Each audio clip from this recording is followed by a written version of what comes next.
کرامت تو غیر اختیاری چیز ہوتی ہے. آگے خلاف عادت، خرق عادت، کوئی بات ولی کے ہاتھ پر ظاہر ہو جائے اس کو کرامت کہتے ہیں، نبی کے ہاتھ پر ظاہر ہو جائے اس کو معجزہ کہتے ہیں.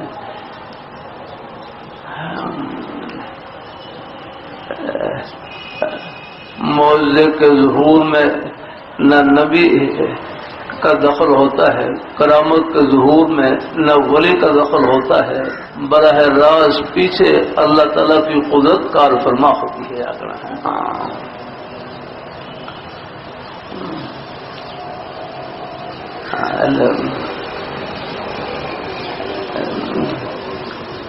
کرامت غیر اختیاری چیز ہے. کرامت کا معنی ہے عزت، اس سے تھوڑی بہت عزت مل جاتی ہے،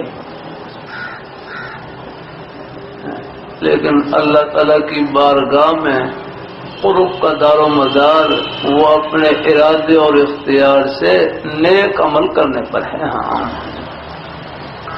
لیے میرے حضرت جامع شفیع فرمانے لگے کہ اپنے ارادے اور اختیار سے ایک مرتبہ سبحان اللہ کہنا یہ 1000 کرامتوں سے بڑھ کر خیال رکھنا.